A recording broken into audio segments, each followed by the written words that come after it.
রাজকীয় অভিষেকের মধ্য দিয়ে দ্বিতীয় দফায় হোয়াইট হাউসে বসেন প্রেসিডেন্ট ডোনাল্ড ট্রাম্প। এজেন্ডা বাস্তবায়নে গঠন করা হয়েছে নতুন প্রশাসন। সেই ধারাতেই মার্কিন প্রশাসনে পররাষ্ট্রমন্ত্রী চেয়ারে বসলেন ইসরায়েলের ঘোর সমর্থক মার্কো রুবিও। প্রেসিডেন্ট ট্রাম্পের ডান হাত হিসেবে আছেন ভাইস প্রেসিডেন্ট জেডি ভান্স। সরকারে এরকম আরও নতুন মুখ যোগ দিয়েছে বলে এক তালিকা প্রকাশ করেছে বার্তা সংস্থা বিবিসি।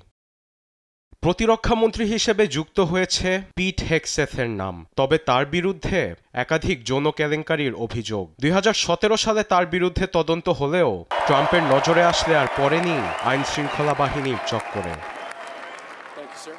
অ্যাটর্নি জেনারেলের তালিকায় সাবেক ফ্লোরিডা কংগ্রেসম্যান ম্যাট গেজের নাম থাকলেও যৌন কেলেঙ্কারি ও একাধিক মাদক মামলার কারণে বাদ পড়ে যায়, যার কারণে নতুন অ্যাটর্নি জেনারেল হিসাবে পাম বন্ডিকে বেছে নেন president Trump.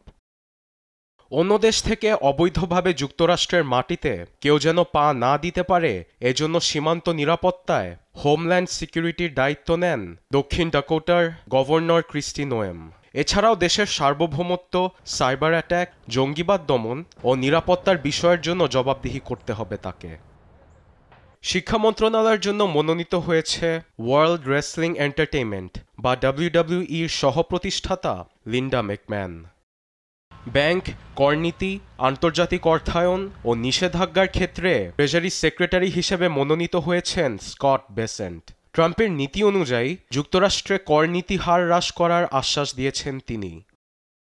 Department of government এফিসিয়েন্সির জন্য টেক বিলিয়নিয়ার ইলন মাস্কের পাশাপাশি কাজ করছেন ভারতীয় বংশোদ্ভূত বিবেক রামাস্বামী। ক্রিপ্টোকারেন্সি বিকশিত করতে হাত ধরে কাজ করবেন এই দুই উদ্যোক্তা।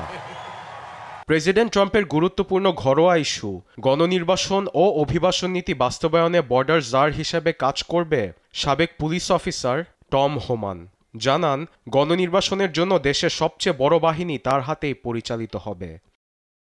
গোয়েন্দা সংস্থা সিআইএর পরিচালক হিসেবে জন র্যাডক্লিফকে বেছে নেন প্রেসিডেন্ট। জাতীয় গোয়েন্দা সংস্থার পরিচালক পদের জন্য মনোনীত সাবেক ডেমোক্র্যাটিক কংগ্রেসম্যান টুলসি গ্যাবার্ড। এছাড়াও জাতীয় নিরাপত্তা উপদেষ্টা হিসেবে দায়িত্ব পালন করবেন ফ্লোরিডা কংগ্রেসম্যান মাইক ওয়ালটস।